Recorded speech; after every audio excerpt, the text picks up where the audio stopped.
जय श्री कृष्ण। भगवान कृष्ण गीता के 5वें अध्याय में इस निराकार परमात्मा को महसूस करने की बात नहीं समझा रहे हैं। इस निराकार परमात्मा को अनुभूति की बात समझा रहे हैं अर्जुन को कि इसे देखा जाता है, महसूस नहीं किया जाता है। आज अनेकों ऐसे जो राग से रहित प्राणी इस परमात्मा को महसूस की बात किया करते हैं कि निराकार परमात्मा को जब जीवन में महसूस कर लेता है कोई तो उसे मोक्ष प्राप्त हो जाता है। अरे भाई, ये महसूस का विषय नहीं है। डॉक्टर यदि किसी रोग को महसूस करता है कि ये मरीज को ये फलाने रोग हो गया है, तो उसे वास्तविक उसे दवा देकर उसका रोग को मार देता है। जब हमारे जीवन में सतगुरु आए हैं, ब्रह्म ज्ञान दिए हैं, ये ब्रह्म ज्ञान क्या है?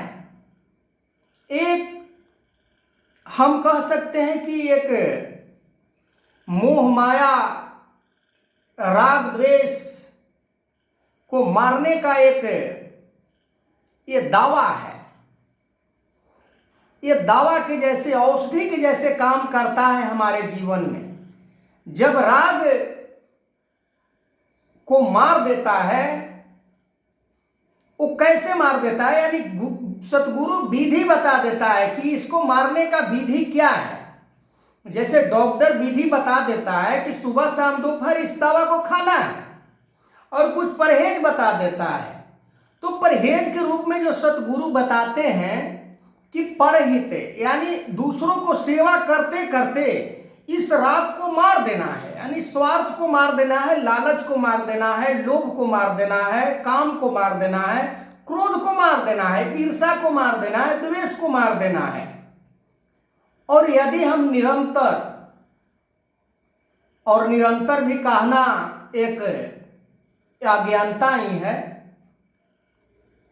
सतगुरु जिस समय हमें समझा देते हैं कि ये पूरे संसार माया है, ये परमात्मा ही एक वास्तविक है, ये परमात्मा कभी आता जाता नहीं है, ये न मरता है न जन्म लेता है,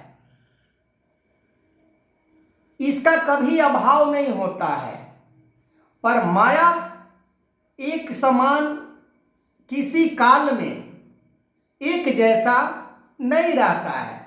तो हमें मान लेना चाहिए, इस बात को मान लेना चाहिए कि जब सतगुरु कह रहे हैं कि ये माया है, ये मिट जाने वाला है, पर हमारा मन बार बार यदि माया की तरफ जाता है, माया से ये बार बार प्रेरित हो जाता है, माया से बार बार ये अपना मिलान कर लेता है, माया से अपने आप को कंप्रोमाइज कर लेता है कि तू मेरा है और मैं तेरा हूं। पर जो भक्त होता है, जो सतगुरु का सेवक होता है, वो ये मान लेता है कि सतगुरु मेरा है और मैं तेरा हूं।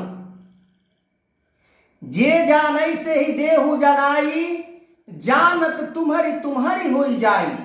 कि जो इस परमात्मा को जान लेता है वो माया के पीछा छोड़ देता है। ऐसा नहीं है कि एक ही बार छोड़ देता है। जैसे किसी रोग को मारने के लिए निरंतर उसका दवा को कंटिन्यू करना पड़ता है, ठीक उसी प्रकार जीवन में जो कुछ भी उसका होता है वो धीरे धीरे धीरे धीरे रसरी यावत जात है शिल्प पड़त निशान। कि एक कठोर पत्थर को भी एक नॉर्मल एक नरम रस्सी भी उसे काट देता है। ठीक उसी प्रकार जब ब्रह्म ज्ञान प्राप्त होता है तो हमारे मन के अंदर जितना भी काम रूपी, मोह रूपी, ईर्षा रूपी, द्वेष रूपी, ये जो रोग हमारे जीवन में लगा है, ये सब एक एक करके भागते जाते हैं। जैसे आप देखे होंगे कि बरसात का जब मौसम आता है, खेत खलिहान में जब पानी चढ़ जाता है तो कई प्रकार के ऐसे जीव होते हैं उस खेत खलिहान में कि जब पानी भरता है तो कुछ तो भाग जाते हैं और कुछ उसी में अपना जान को त्याग देते हैं, यानी वो मर जाते हैं। ठीक उसी प्रकार जब परमात्मा को ब्रह्म ज्ञान के द्वारा सतगुरु हमें जना देता है, दिखा देता है, प्रकट कर देता है, तो हमारा जब विश्वास हो जाता है कि हाँ यही परमात्मा है,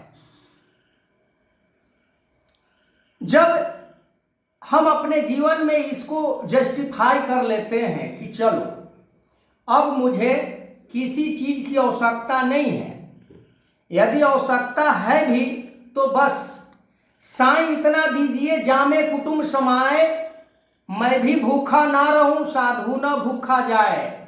गीता के 3 अध्याय में 4 अध्याय में ये बात लिखी गई है कि परमात्मा को जानने वाले के लिए भी कुछ संसार के वस्तु जरूरत है। जैसे क्या क्या जरूरत है, मैंने अपने वीडियो में पीछे बताया है कि संत महापुरुष को भी स्नान करने के लिए पानी, साबुन, तेल, पहनने के लिए कपड़ा भी चाहिए, खाने के लिए कुछ भोजन भी चाहिए, सोने के लिए कोई बेड भी चाहिए, रहने के लिए साधारण सा एक घर भी चाहिए। तो साधु को उतना ही चाहिए, इससे ज्यादा और उसके पास यदि है तो समझ लेना चाहिए कि हम अपने जीवन से राग द्वेष को मार नहीं रहे हैं, हम उसको और आमंत्रित कर रहे हैं, और आ जाए और आ जाए। तो हमें वहां सोचना चाहिए कि हमें इन चक्कर में नहीं पड़ना है, हमें तो जीवन का जो मकसद है उस मकसद को पूरा करना है, परमात्मा को प्राप्त करना है। आगे मैं इस वीडियो को कंटिन्यू करूंगा। यदि आप फेसबुक में हमें देख रहे हैं, सुन रहे हैं, तो फॉलो कीजिए, और YouTube में आप हमें सुनना चाहते हैं, देखना चाहते हैं तो सब्सक्राइब कीजिए। लाला कुमार पासवान के नाम से मेरा चैनल है। जय श्री कृष्ण।